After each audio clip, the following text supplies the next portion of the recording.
Hello everyone, welcome back to our Power BI session. I hope that all of you are doing very well.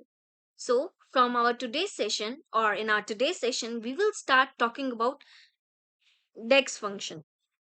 So, what is DEX and why we are talking about it? So, DAX stands for Data Analysis Expression, which is a powerful formula language used in tools like Power BI and Excel for data modeling and analysis. So, in order to make you understand or make it more clear, I will give a normal example that happens in general day to day life. So, suppose we went to a shop to purchase something which costs us 25 rupees. Okay, now I have 50 rupees with me. So, what I will do is I will give that 50 rupees note to the shopkeeper and he will be returning me the remaining amount out of it. So, how he will calculate or I will calculate if he needs to return something or not.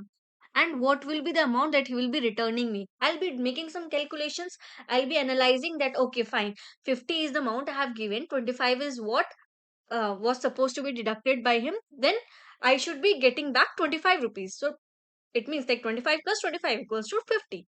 Similarly, when we are working with data, right, when we are working with report creations, when we are working with chart creation or creation of a dashboard, what we do basically, the purpose is we want to analyze to represent our data.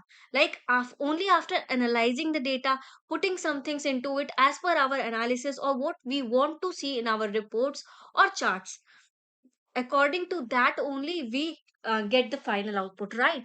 So normal things maybe we can do, but what will happen here? So every language or every tool we use, there will be something that will be helping us to calculate those things, right? To analyze those things, helping us out, getting a more appropriate data out of it, right? So here we get this facility with the help of dex command. So anything, whether I want to do some calculation, I want to check the date, I want to change the format of date or anything like that, that whatever I want to do, which may look simple, but I need something in order to achieve it. So there dex command is very helpful. So let me show you what are the different types of dex commands, dex functions that we will be seeing forward. So here in Power BI, you can see different function types to analyze data and create new column and measures. It includes functions from different categories such as, so we have some categories. It's not that these are the functions directly, these are the categories. And going forward from next session, we will be focusing by each category by category. We will be taking examples, we will be understanding what it is, why it is, and then accordingly we will be working more over it. So here you can see that there are some categories, some groupings over here. Like first is the aggregate. So anything like you have to calculate something, you have to add something, you have to divide something, you have to get the maximum value, minimum value. So you will be doing with the help of aggregate category. Anything that you want to make changes on the text side, so those things will be taken care by the text category. And same for anything that is related to date, there you will be using date category. Similarly, if any logical changes, then logical. If anything that is related to counting something like distinct count or the total counts, all those things we will be considering or we will be following under counting categories. Similarly, now there will be things like where you will need a detail for it or informations. So there we will be looking forward for information categories. So these are the six categories that we have here. We will be going forward one by one.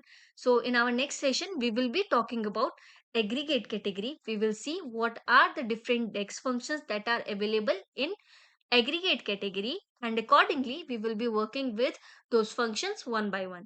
So I hope that you are clear with what is text function and why it is required for us. To make it more clear, we will be taking some examples of each and every category. We will be understanding those functions. So that's all in our today's session. Or so if in case you have any queries or issues related to this one, please don't hesitate to ask. Thank you so much for watching the video. Have a nice day to all of you.